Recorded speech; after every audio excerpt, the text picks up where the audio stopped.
Do you really think you're living in reality? Since the moment you were born, they showed you this world. They allowed you to see it, but only through their filters. You were born into a script where everything already had a name. The Earth was already a spinning ball. America was already discovered. Wars were already won. Dinosaurs were already extinct. You saw none of this with your own eyes. You simply accepted it. Like a player in a game, you were taught, these are the heroes, these are the villains, these are the good ones, and these are the bad. Here are the books, here are the dates, here are the explanations. But who gave you a choice? Who asked you if you even wanted to believe it? Look around. On the walls hang portraits of great men, faces printed by the millions, yet you have never heard their voices, never walked beside them, never seen them live. You didn't discover the world. You were handed a version of it. And now, honestly, ask yourself, what do you truly know firsthand? Not what you've been told, not what you've read, but what you've seen with your own eyes. They told you that Christopher Columbus discovered America in 1492, that he sailed from Spain, reached the Bahamas, and then the Caribbean. They call him the discoverer of the New World. He was written into textbooks, into your school memories, into the official history. But fact one, the Fra Mauro map from 1459, decades before Columbus, already shows landforms strikingly similar to South America, and they are labeled. Fact two, the Piri Reis map drawn in 1513 by a Turkish admiral shows part of Antarctica, without ice. According to official science, Antarctica has been under ice for at least 6,000 years. So who saw it exposed? Fact 3. In China, during the Ming Dynasty, Admiral Zheng He sailed enormous fleets to Africa, and possibly to America, 70 years before Columbus. But this isn't included in your school books. Fact 4. Maps from the 1500s often depict South America's rivers and mountain ranges in surprising detail, features supposedly discovered centuries later. So who mapped them? History isn't teaching you the truth. It's giving you a script where the performance has already ended. You're clapping for actors you've never seen. You're trusting stage props you've never touched. And even when the evidence and the maps, the contradictions, then lies right in front of you, you still sit in your chair because leaving the theater is scarier than believing in the play. Now tell me honestly, have you ever seen a dinosaur? Not in a movie, not in a museum filled with plaster bones. In real life? They told you dinosaurs died 66 million years ago. They showed you drawings and skeletons. But you saw, at best, reconstructions. Scientists themselves admit that 90% of the complete skeletons are guesswork. They simply imagine what the creature might have looked like. A story, painted over fragments. They showed you images of space, of nebulas, of satellites, of astronauts walking on the moon. But pause for a second. Why are most photos of Earth admitted to be composite images? Why does NASA officially confirm that most pictures of Earth are not real photographs? Why is the moon the only celestial body humans have allegedly visited, yet we can't seem to repeat a trip we supposedly accomplished in the 1960s? Seriously, with 2025 technology, and we can't redo what we supposedly managed with 1960s tech? And what about Antarctica? A forbidden continent. You can't just go there. A 1959 international treaty prohibits private exploration. Really?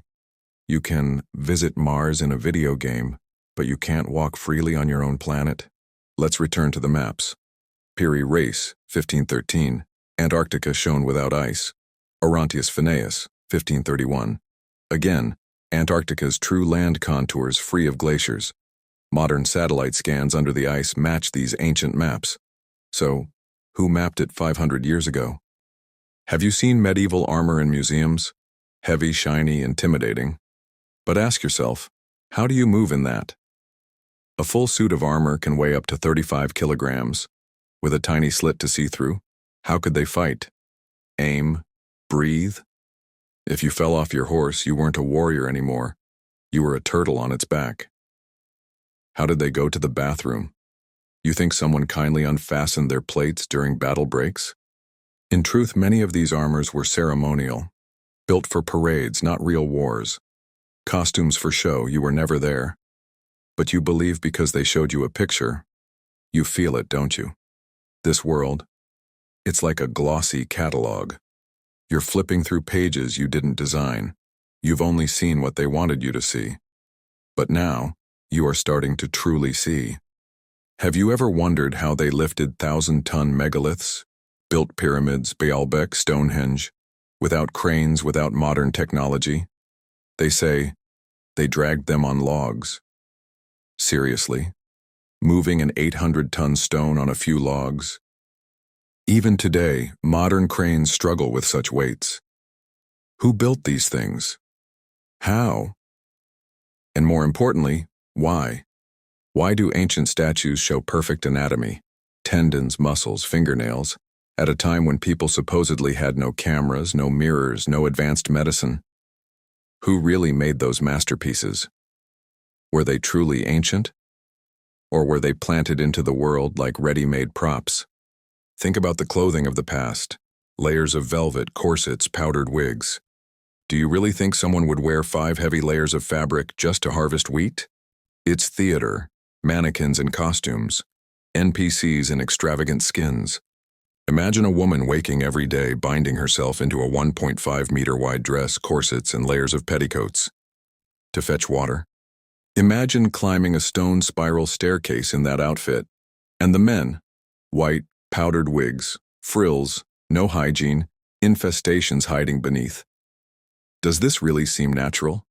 It was a mask, a decoration for a fake era. And what about those grand palaces of the 1700s?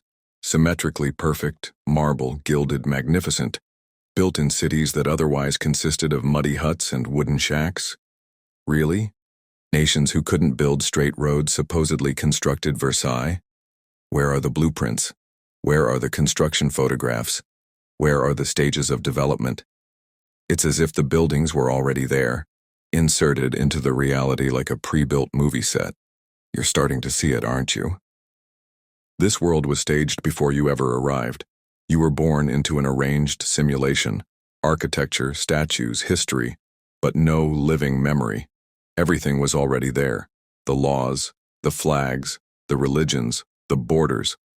And now imagine, what if all of it is just background scenery? What if the real story only begins with you? You never saw dinosaurs. You never watched the pyramids rise. You never witnessed Columbus set sail. You saw pictures.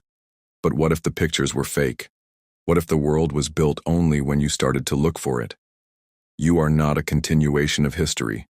You are its starting point. You are not a guest in this simulation. You are the one who activated it. The script was blank, the matrix was waiting, and the moment you began to question, it began to update. Now you know how to ask the right questions. Now you see, behind every fact is a storyteller. You were never just the audience. You are the author. Now stand up, look into the mirror, and ask yourself, if this is all an illusion, then who is really in charge? You know the answer. And it's looking back at you, from the inside. You feel it, don't you? This world, it's like a glossy catalog. You're flipping through pages you didn't design. You've only seen what they wanted you to see. You saw only what you were allowed to see. You didn't explore the earth yourself. You didn't discover continents. You didn't climb mountains or cross oceans. You accepted the images. You accepted the narratives. You accepted the reality they painted for you. And now, you are starting to truly see. Thank you for being here. If our paths are meant to cross again, you will know it. Stay aware, stay free. The journey has only just begun. See you on the other side.